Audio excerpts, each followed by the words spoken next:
한평생 인생을 살면서 실패를 경험하지 않는 사람은 아무도 없습니다. 성경을 보면 믿음의 조상 아브라함도 애굽에 내려갔을 때 자기 살겠다고 비굴하게 자신의 아내를 누이라고 말했던 실패를 했습니다. 하나님의 마음에 합한 자라 했던 다윗도 우리아의 아내 밧세바를 범하고 그 죄를 숨기기 위해서 그의 남편 우리아를 전쟁 한복판에 내몰아서 죽게 만들었던 실패를 했습니다.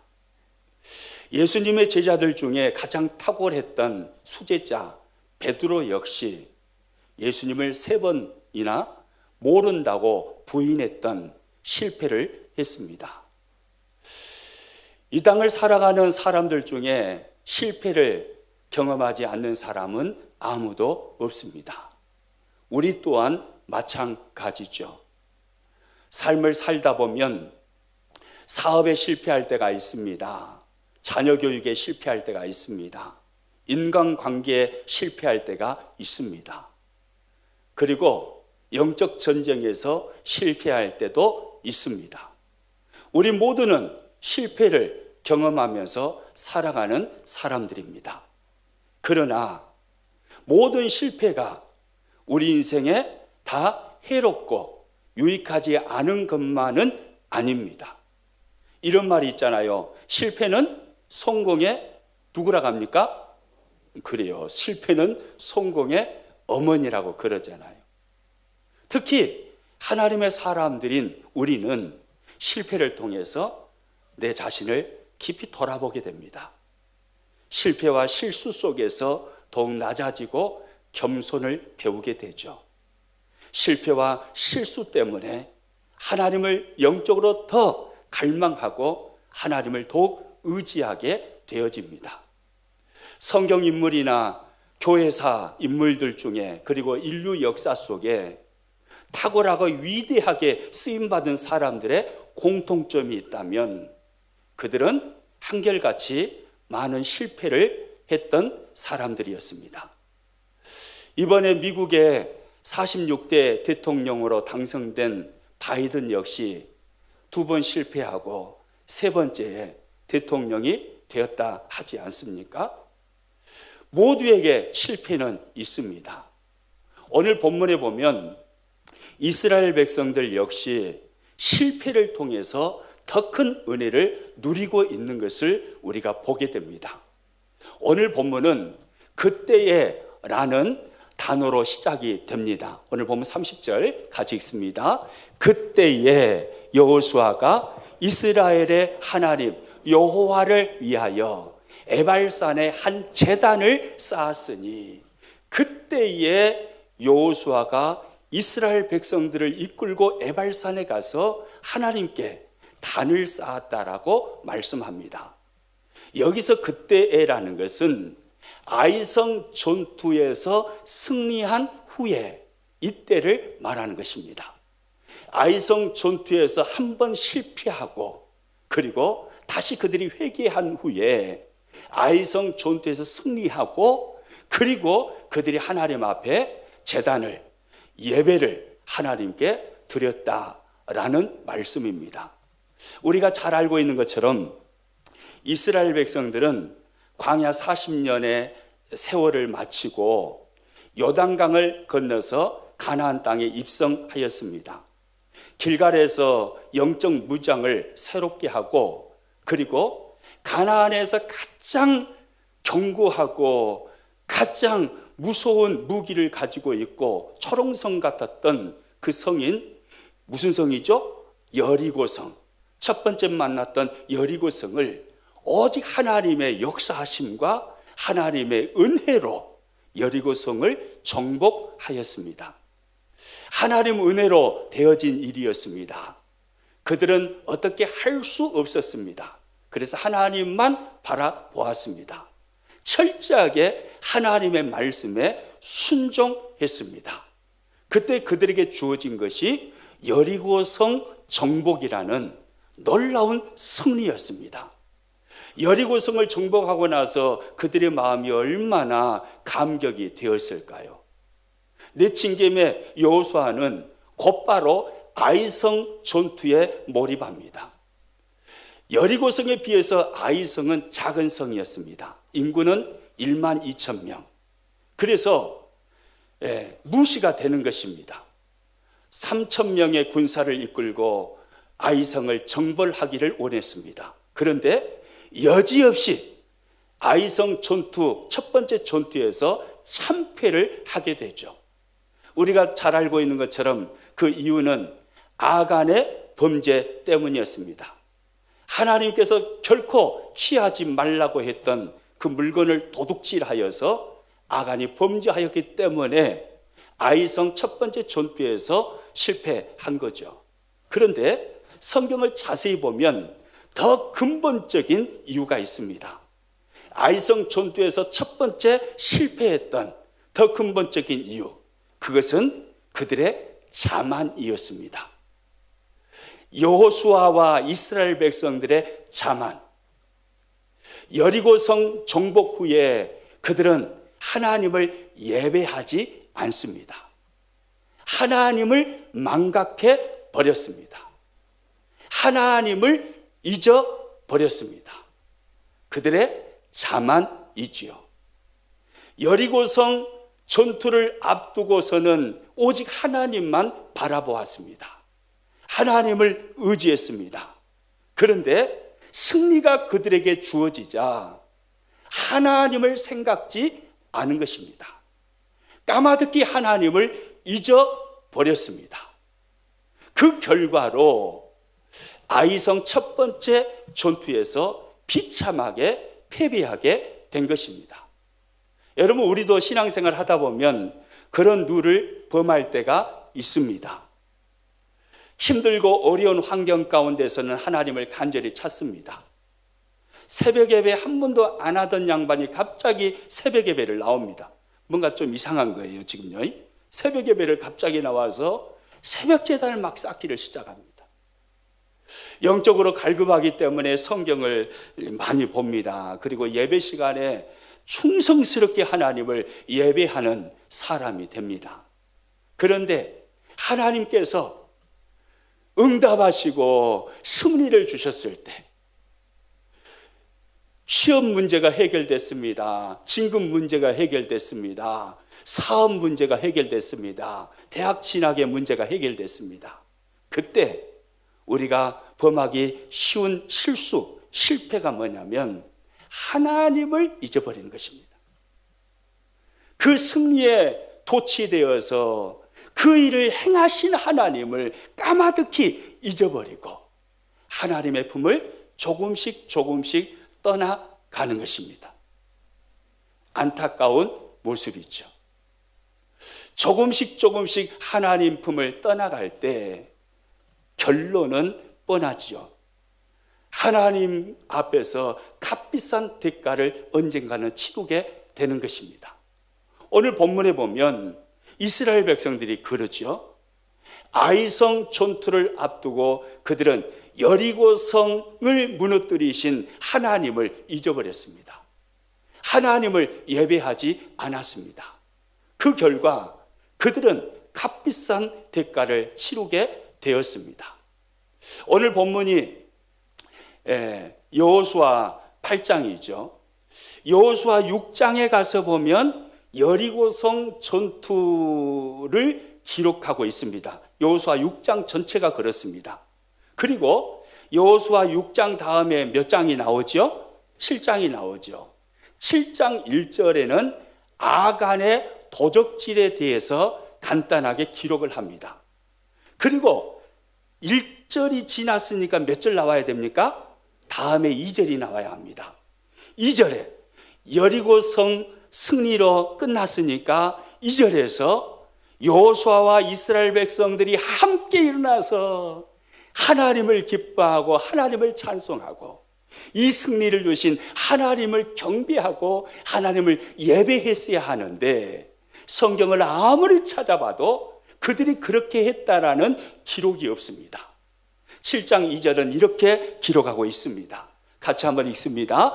여호수아가 여리고에서 사람을 베델 동쪽 벳아웬 곁에 있는 아이로 보내며 그들에게 말하여 이르되 올라가서 그 땅을 정탐하라 하며 그 사람들이 올라가서 아이를 정탐하고, 여호수아가 어디에서 지금 말을 합니까? 여리고에서 했어요. 승리를 거둔 현장입니다. 그 승리의 현장에서 승리를 주신 하나님을 예배하자, 이런 말을 먼저 한 게 아니고, 여호수아는 곧바로 아이성 전투를 생각합니다.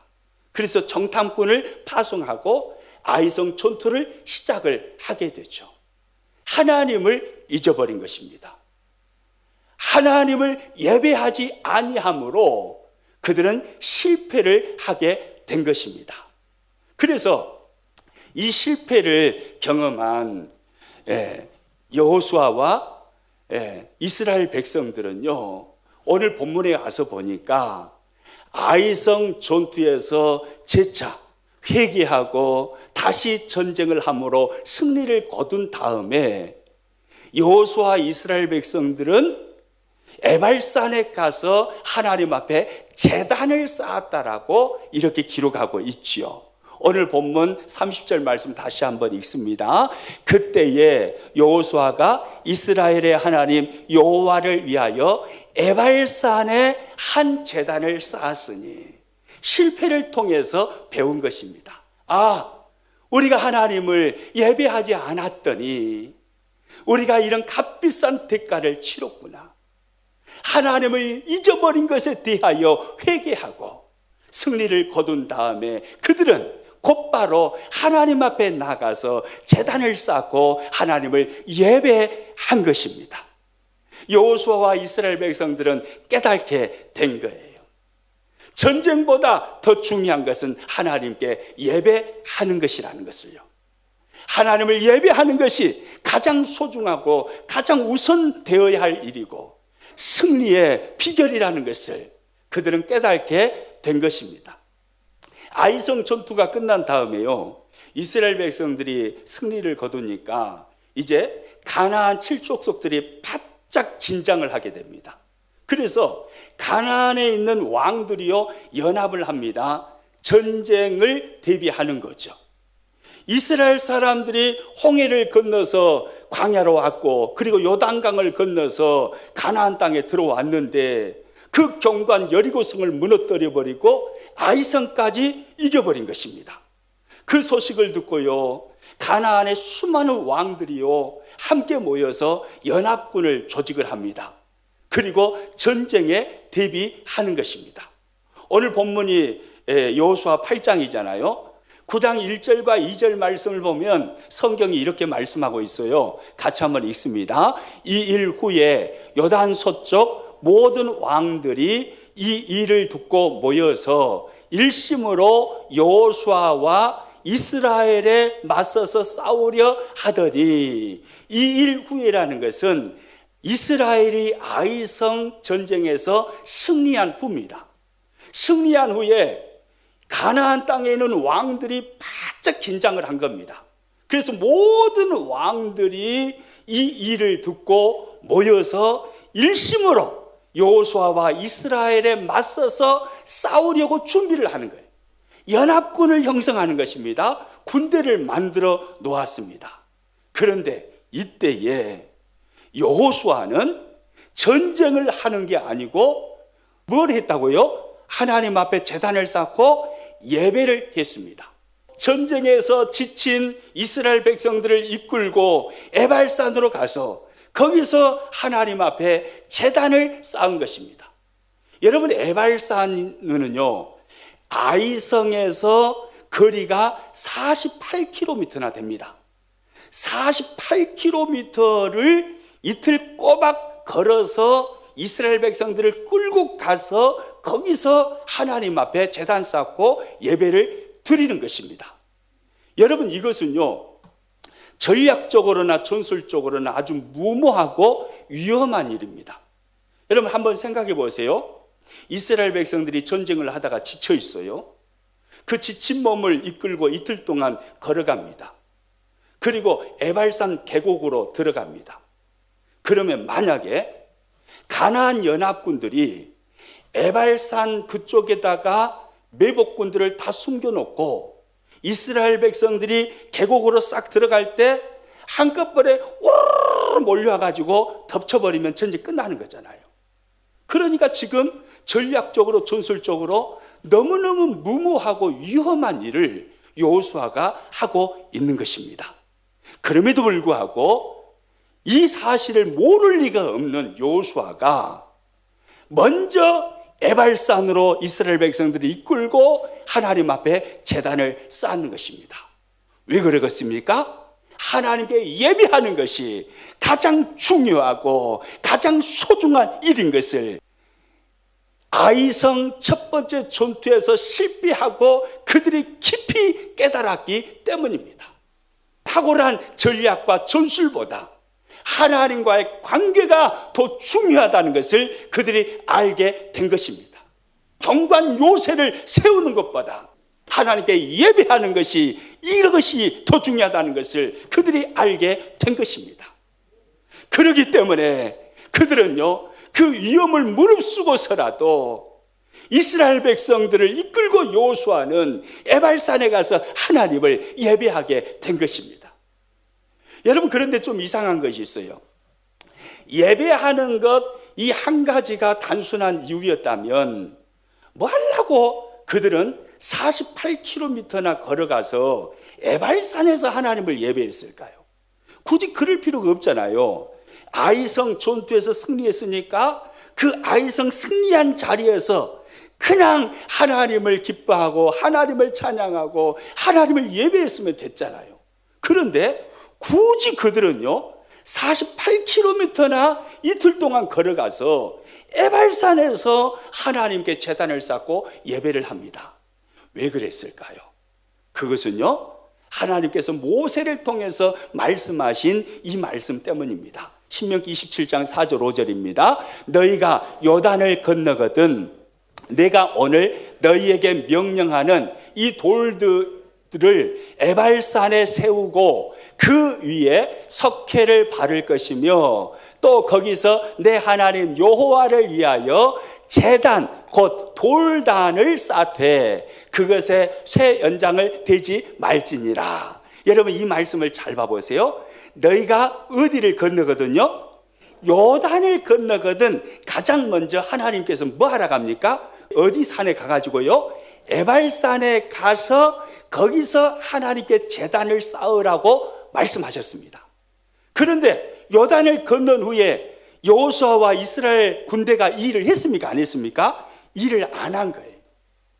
에발산에 가서 하나님 앞에 제단을 쌓고 예배하라고 말씀하셨으니까 요단을 건너서 가장 먼저 그 일을 했어야 하는데 그것을 안 해버린 거예요. 까마득히 하나님을 잊어버린 것입니다. 전쟁의 승리에 도취되어서 전쟁놀이만 계속하는 거예요. 아이성 전투 실패를 통해서 그것을 알게 되었습니다. 그래서 그들은요 에발산까지 이끌고 가서 하나님 앞에 예배를 드리는 것입니다. 이것이 가장 소중하다는 것을 실패를 통해서 깨닫게 된 것이죠. 스티븐 코비가 쓴 소중한 것을 먼저 하라라는 책이 있습니다. 이 책은 이렇게 말을 합니다. 대부분의 사람들은 일을 할 때 급한 것부터 한다는 거예요. 발등에 떨어진 불부터 끄고 그리고 다른 일들을 하는 게 일반적인 사람들의 습관이라는 것입니다. 그런데 스티븐 코비가 성공한 사람들을 연구해 보니까 그들에게 특징이 하나 있었는데 그것은 그들은 발등에 떨어진 불부터 끄는 삶을 사는 게 아니라 소중한 것을 먼저 하더라는 거예요. 자신의 삶 속에서 가장 소중한 것이 무엇인가 목록을 정해놓고 날마다 소중한 것을 먼저 하고 그리고 발등에 불을 꺼가는 그런 삶을 살았더라 이것을 이야기해 주고 있습니다. 여러분 그렇다면 소중한 것을 먼저 하는 사람이 성공하는 인생을 살아간다면 우리 믿음의 사람들, 하나님을 섬기는 사람들에게 있어서 가장 소중한 일은 무엇일까요? 그렇습니다. 예배입니다. 우리들에게 있어서 가장 소중한 일은 하나님을 예배하는 것입니다. 역사의 주인이신 하나님을 예배하기를 시작할 때 하나님은 우리의 생사화복 가운데 개입하시고 역사하셔서 우리의 삶에 승리를 부어 주시는 것입니다. 예배 성공이 인생 성공인 것을 믿으시기 바랍니다. 할렐루야. 따라서 합니다. 예배 성공은 인생 성공입니다. 우리 믿음의 사람들에게 가장 소중한 것은 예배입니다. 예배예요. 아무리 다급한 일이 있어도, 발등에 불이 떨어졌어도 더 먼저 해야 할 것은 하나님을 예배하는 것입니다. 하나님을 예배할 때 하나님이 그 인생을 책임져 주시는 것입니다. 할렐루야. 우리 옆 사람 서로 바라보면서 인사 나눕니다. 어떤 일이 있어도 우리 예배자가 됩시다. 할렐루야. 예배가 가장 우선인 거예요. 여호수아와 이스라엘 백성들은요, 아이성 첫 번째 전투에서 실패한 후에 이 사실을 깨달았어요. 그래서 어디서 적이 출몰할지 모르고 전략적으로 전술적으로 위험하고 무모하다는 것을 알지만, 그러나 하나님 명령에 순종해서 에발산까지 48km를 걸어서 그곳에 가서 하나님을 예배하는 것입니다. 그것이 가장 중요하고 그것이 우선이라는 것을, 가장 소중한 일이라는 것을 그들이 깨달았기 때문입니다. 그들이 에발산에 도착했습니다. 여호수아는 에발산에 이스라엘 백성들을 데리고 와서 이제 12지파잖아요. 절반씩 나눕니다. 그래가지고 절반은 그리심산을 바라보게 하고 절반은 에발산을 바라보게 합니다. 그리심산과 에발산은 서로 마주보고 있는 산입니다. 그 아래에 계곡이 있는데 그 계곡으로 데리고 가서 절반은 이쪽 그리심산 바라보게 하고 절반은 이쪽 에발산을 바라보게 만드는 것입니다. 오늘 보면 33절 말씀 같이 읽습니다. 온 이스라엘과 그 장로들과 관리들과 재판장들과 본토인뿐 아니라 이방인까지 여호와의 언약궤를 맨 레위 사람 제사장들 앞에서 궤의 좌우에 서되 절반은 그리심산 앞에 절반은 에발산 앞에 섰으니, 하나님의 언약궤를 중심으로 절반은 그리심산을 바라보고 서게 하고 절반은 에발산을 바라보고 서게 하는 것입니다. 그리고 난 후에 여호수아는 율법책에 기록된 대로 거기서 축복과 저주를 선포합니다. 오늘 보면 34절 말씀 같이 읽습니다. 그 후에 여호수아가 율법책에 기록된 모든 것대로 축복과 저주하는 율법의 모든 말씀을 낭독하였으니, 축복과 저주의 말씀을 거기서 낭독하는 것입니다. 신명기 11장에 가서 보면 하나님께서 모세를 통하여서 이렇게 하라고 먼저 말씀을 하셨던 것을 알 수 있습니다. 신명기 11장 29절 같이 읽습니다. 내 하나님 여호와께서 내가 가서 차지할 땅으로 너를 인도하여 들이실 때에 너는 그리심산에서 축복을 선포하고 에발산에서 저주를 선포하라. 그리심산에서 뭘 선포하라고요? 축복을 선포하고, 에발산에서는요 저주를 선포하라고 하나님이 말씀하셨습니다. 그러니까 그리심산을 향하여서는 축복을 여호수아가 선포하는 거예요. 에발산을 향해서는 저주를 선포하는 것입니다. 여러분, 왜 하나님은 축복과 저주를 이스라엘 백성들에게 말씀하실 때 그리심산과 에발산을 선택하셨을까요? 그것은요, 그리심산과 에발산은 축복과 저주를 상징적으로 보여주기에 가장 적합한 산들이었기 때문에 그렇습니다. 그리심산과 에발산은 서로 마주보고 있다고 그랬잖아요. 세겜 쪽에 있는 산들인데 마주보고 있는 높은 산입니다. 그리심산은 약 855m가 된다고 그래요. 에발산은 높이가 920m 정도 된다고 그럽니다. 그런데 전혀 겉모습이 다릅니다. 그리심산은 나무가 풍성합니다. 잘 자랍니다. 그래서 거기에는 막 생명이 약동하고 있어요. 울창한 수풀을 이루고 있습니다.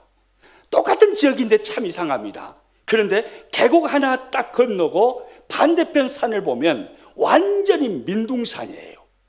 그러니까 이스라엘 백성들은요, 그리심산을 바라보면서 축복을 선포할 때, 나에게 하나님의 축복이 임하면 저 산과 같이 내 삶이 풍성하겠구나, 저 산처럼 하나님의 생명력이 약동하는 삶을 살겠구나, 이런 생각 하겠어요, 안 하겠어요? 하지요. 반대로 에발산을 바라보면서 저주를 선포할 때 그 산을 보니까 민둥산이에요. 허벌판이에요. 하나님의 저주가 내 삶에 임하면 내 삶이 저 산처럼 저렇게 그늘지겠구나, 저렇게 허벌판이 되어버리겠구나, 이런 생각을 당연히 하게 되겠죠. 인터넷을 뒤져보다가 그리심산과 에발산의 실제 사진을 찾아보았습니다. 그랬더니 최근에 찍어진 사진이 있더라고요. 사진 한번 봐보세요. 이 사진, 여기 보시면 이쪽에 나무가 많아요. 저거요. 나무들이 많죠. 수풀이 울창하게 우거져 있습니다. 여기가 지금 그리심산입니다. 이게 그리심산이고, 이게 이제 약 폭이 200m 되는 골짜기고, 그때 이후로 지금 3,500년이 지났기 때문에 지금은 여기가 지금 이렇게 보시는 것처럼 도시가 형성된 것 같아요. 그리고 이쪽에 보이는 이 산, 나무가 있어요, 없어요? 없잖아요. 신기하죠? 같은 세겜 지역이에요. 그런데 200m 계곡을 사이에 두고 그리심산은 보이는 것처럼 수풀이 울창하고 생명이 약동하는 모습을 가지고 있습니다. 그런데 반대편에 있는 이 에발산은 허벌판이에요. 민둥산이에요. 이런 특징을 딱 가지고 있는 거예요. 그러니까 그 산을 딱 보는 순간에 하나님의 축복이 임하면 내 삶에 이와 같은 생명력이 약동하는 역사가 일어나겠구나, 이런 생각이 뻗뜩 들죠. 반대로 에발산을 딱 쳐다보고 있는데 저주 이야기를 해요. 그러면 오메 하나님의 저주가 내 삶에 임해버리면 내 삶 자체도 저렇게 완전히 말라버리겠네, 큰일 나겠네, 이러면서 하나님의 축복을 간절히 사모하겠어요, 안 하겠어요? 당연히 간절히 하나님의 축복을 사모하게 되는 거죠. 이 본문 말씀을 통해서 이스라엘 백성들을 그리심산과 에발산에 데리고 가서 축복과 저주를 하나님께서 말씀하시는 이유가 뭐겠어요? 너희는 결코 저주를 선택하지 말고 뭘 선택하라는 거예요? 축복을 선택하라는 거예요. 너희가 하나님의 백성으로서 삶을 살아갈 때 절대로 저주 선택하지 말아라. 저주 선택하는 순간에 너희의 삶은 저처럼 민둥산이 되어버린다. 하나님 앞에 반드시 축복을 붙잡아라. 축복의 삶을 선택하면 너희의 삶은 저처럼 그리심산처럼 생명력이 약동하는 삶을 살아가게 될 거다. 이것을 하나님은요, 현장 교육을 통해서 그들에게 가르쳐 주시는 것입니다. 그리심산과 에발산, 축복과 저주. 그런데요, 신명기 11장, 아까 29절 말씀 읽었잖아요. 11장 말씀을 잘 보시면 29절에서 그리심산에서의 축복, 에발산에서 저주를 선포하라고 말씀하신 하나님은 그 앞에서 복과 저주를 이스라엘 백성들 앞에 두었다라는 말씀을 먼저 하십니다. 신명기 11장 26절 같이 한번 읽습니다. 내가 오늘 복과 저주를 너희 앞에 두나니, 내가 오늘 무엇과 무엇을 너희 앞에 둔다고 말씀합니까? 복과 저주를.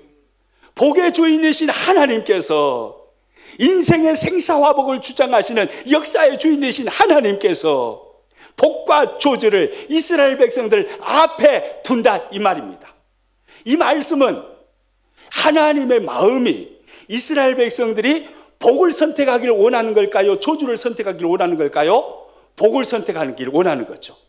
그런데 이것은 너희에게 달렸다, 이 말이에요. 너희가 선택할 문제라, 이 말입니다.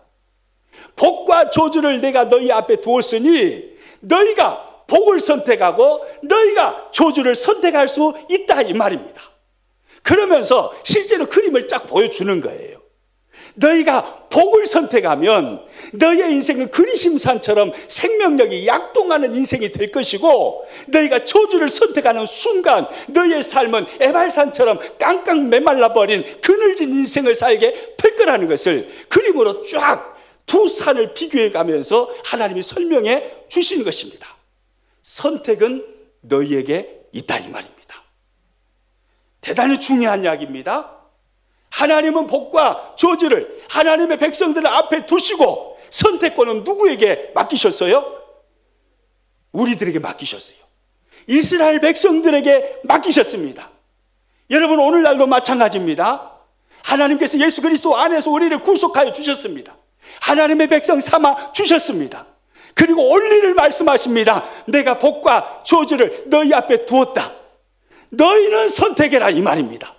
너희가 선택해라. 내가 선택해서 너희에게 주는 게 아니라 너희가 선택하라 이 말입니다. 복을 선택할 수도 있고 저주를 선택할 수도 있다 이 말입니다. 할렐루야. 복을 선택하면 우리의 인생은 그리심산처럼 생명이 약동하는 삶을 살게 될 것이고, 저주를 선택하면 우리 인생은 에발산처럼 마르게 되어 있다 이 말이에요. 너희가 선택하라 이 말입니다. 여러분, 하나님의 사람들은요, 운명론에 사로잡혀 사는 사람들이 아닙니다. 여러분 믿으시기 바랍니다. 따라서 합니다. 하나님의 사람은 운명론에 사로잡혀 살지 않는다. 아멘이시죠? 운명론이 아니에요. 그러므로 나는 저주받은 인생으로 태어났다라고 절대 말해서는 안 되는 것입니다. 나는 가난의 굴레를 벗어날 수 없다라고 절대로 말해서는 안 되는 것입니다. 성경은 운명론을 말씀하고 있는 것이 아니기 때문에 그렇습니다. 우리나라 사람들은요, 불교의 윤회설에 영향을 많이 받았습니다. 그래서 전생의 업보에 인해서 운명이 결정되어 있다라는 운명론을 많은 사람들이 받아들입니다. 그래서 저 사람의 운명은 이미 결정되어 있어. 가난한 걸로 결정되어 있어. 고통받는 인생으로 결정되어 있어. 이렇게 말해버립니다. 맞아요? 틀려요? 맞아요? 틀려요? 틀립니다. 확실히 틀립니다. 성경은 운명론이 아닙니다. 역대상 4장에 가서 봐보세요. 여러분 잘 알고 있는 사건이 나옵니다. 바로 야베스 사건이죠. 야베스는요, 태어났을 때 고통이라는 의미의 야베스라는 이름을 받았습니다. 어머니가 낳을 때 얼마나 고통스러웠으면 야베스는 고통이라는 의미의 이름을 받았습니다. 참으로 불행한 환경 속에서 태어났다는 것을 짐작할 수 있죠. 운명론자들은 그렇게 말할 것입니다. 야베스는 평생 고통을 짊어지고 살아갈 운명을 가지고 태어난 사람이라고요. 야베스는 사주가 좋지 않고 관상이 좋지 않다라고 운명론자들은 말할 것입니다. 그런데 성경은 그렇게 말씀하지 않습니다. 고통으로 태어났지만 야베스의 인생의 후반전은 존귀한 자, 귀중한 자의 인생을 살게 된 줄로 믿으시기 바랍니다. 할렐루야. 역대상 4장 9절 말씀입니다. 야베스는 그의 형제보다 뭐한 자예요? 귀중한 자라. 할렐루야. 태어날 때는 고통으로 태어났어요. 태어날 때는 야베스예요. 그러나 그는요, 운명론에 사로잡혀서 나는 고통스러운 인생으로 태어났으니까 나는 평생 가난 속에서 살아갈 거다. 나는 평생 고통 속에 살아갈 거다. 그렇게 살지 않았어요. 그는요, 귀중한 자가 되었습니다. 인생의 대역전이 일어난 것입니다. 할렐루야. 여러분, 이것이 성경입니다. 이렇게 일하시는 분이 하나님이십니다. 여러분 믿으시기 바랍니다. 선택은 내가 하는 거예요. 복도 내가 선택하고 저주도 내가 선택하는 거예요. 복받을 인생으로 운명 가운데 태어난 게 아니에요. 저주받을 인생으로 운명 가운데 태어난 게 아니에요. 하나님의 사람들은 오늘 내가 선택하는 것입니다. 복도 선택할 수 있고 저주도 선택할 수 있는 것입니다. 그러면 하나님의 간절한 우리를 향하신 소원은 저와 여러분이 복을 선택하기를 원하실까요? 저주를 선택하기를 원하실까요? 아멘이십니까? 그렇죠. 하나님께서 이 말씀을 하시는 것은 너희 절대로 저주 선택하면 안 돼. 너희는 축복을 선택해서 그리심산처럼 이렇게 무성한 삶을 살아야 돼. 풍성한 삶을 사는 것이 나의 꿈이고 너희를 향한 나의 소원이야. 생명력이 약동하는 그런 멋진 삶을 사는 게 너희를 향한 나의 생각이고 나의 꿈이고 나의 소원이야. 이게 하나님의 말씀이잖아요. 우리가 선택하는 것입니다. 우리의 자유의지에 하나님께서 맡겨 놓으셨습니다. 저와 여러분은 저주가 아닌 축복을 선택하시기를 축복합니다. 할렐루야. 우리 옆 사람한테 물어보겠습니다. 지비는 뭘 선택하려고? 뭐라고 합니까? 아멘이시죠?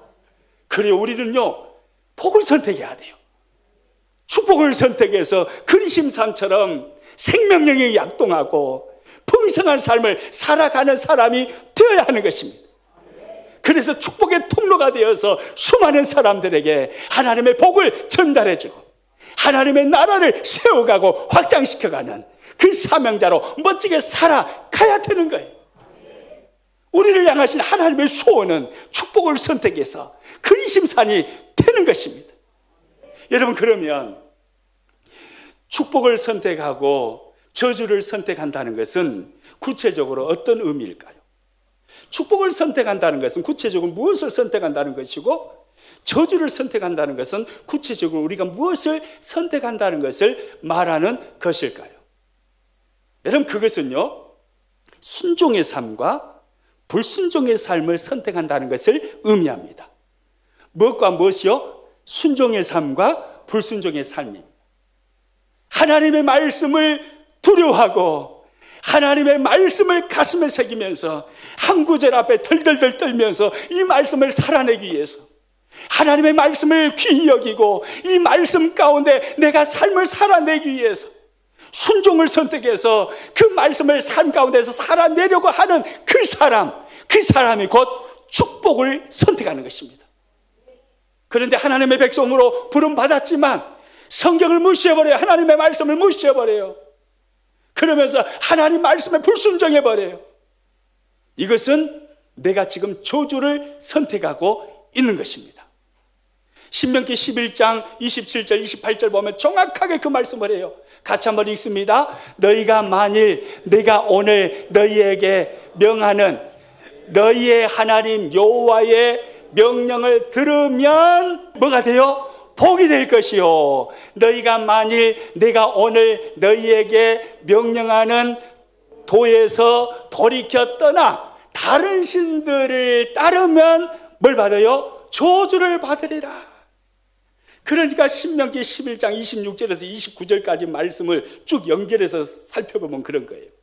하나님은 그들을 하나님의 백성으로 부르셨습니다. 그리고 복과 저주를 앞에 두었습니다. 너희가 선택하라는 것입니다. 어떻게 복과 저주를 선택하냐면 하나님의 말씀을 따름으로 복을 선택하고 하나님의 말씀을 거역하고 우상을 섬김으로 하나님 품을 떠남으로 저주를 선택하게 된다 이 말입니다. 그런데 그 결론은 아무것도 아닌 것 같지만 그 결론은 그리스임 삶과 에발산의 그 다른 모습처럼 확연하게 달라지게 된다 이 말이에요. 순종을 선택해서 말씀 붙들고 축복을 선택하면 그러면 너의 인생은 그리심산처럼 풍성하고 생명력이 약동하는 삶을 살게 될 것이고, 그러나 하나님의 말씀을 무시하고 말씀을 거역하고 불순종의 삶을 살아가면 그것이 아무것도 아닌 것 같지만 아무것도 아닌 것이 아니라 이 말이에요. 그것 자체가 저주를 선택하고 있다 이 말입니다. 그 결론은 너의 인생은 에발산처럼 저렇게 황량한 인생이 될 거다, 그늘진 인생이 될 거다, 하나님께서 그 말씀을 하고 계시는 것입니다.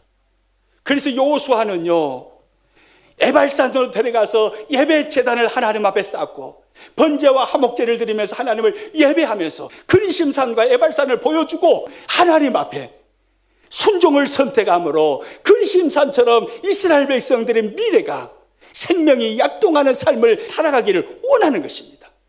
할렐루야.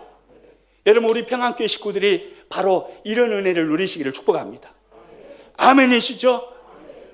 우리 모든 평안의 식구들이 바로 이런 은혜, 하나님의 말씀을 순종함으로 축복을 선택하여서 그리심산의 풍성함을 누리는 그 은혜, 생명력이 약동하는 왕성한 영적인 삶을 살아가는 그 은혜 누리시기를 축복합니다. 선택은 우리에게 있습니다. 하나님은 우리들에게 복을 완전히 쥐어주고 절대로 너는 여기서 벗어날 수 없어, 그렇게 복을 쥐어주고 우리를 이 땅에 보내신 게 아니에요. 또 저주를 쥐어주고 너는 저주의 굴레에서 벗어날 수 없어, 이렇게 말씀하시며 우리를 이 땅에 보내신 게 아닙니다. 복과 저주를 우리의 선택권에 맡기셨습니다. 우리가 선택할 수 있는 거예요. 하나님 말씀 앞에 예수, 주여, 무슨 말씀을 하시든 저는 아멘입니다.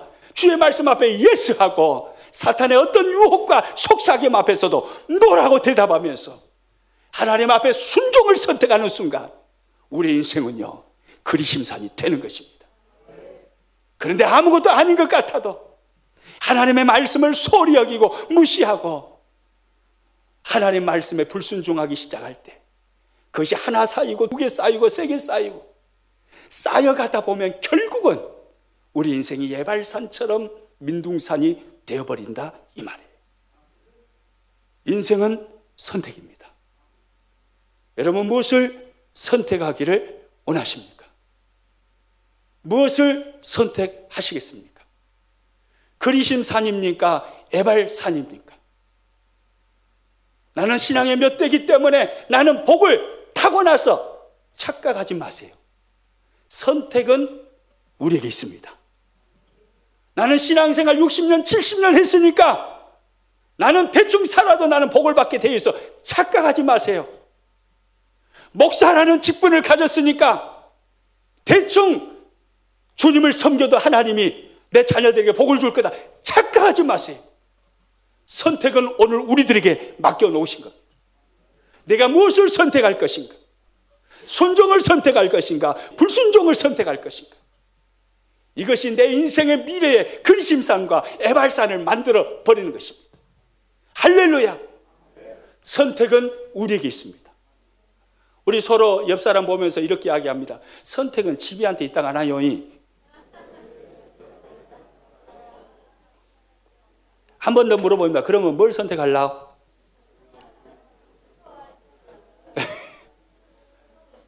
순종을 선택하시길 축복합니다. 여러분, 코로나19가 아무리 거세고 우리의 삶을 힘들게 한다 해도 역사해 주는 하나님이세요. 여러분, 믿으시기 바랍니다. 이 세상을 움직이시는 분은 하나님이세요. 하나님이 복도 주시고 하나님이 진노도 하시는 것입니다.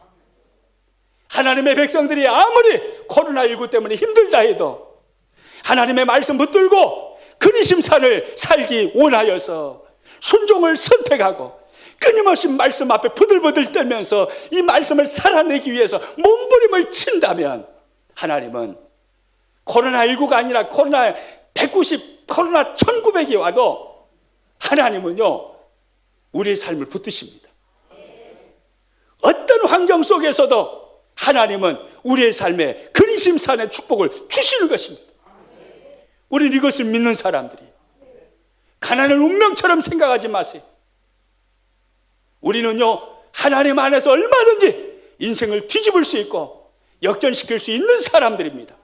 하나님이 그렇게 일하시기 때문입니다. 오늘 내가 무엇을 선택하느냐, 이것이 결정을 하는 것입니다.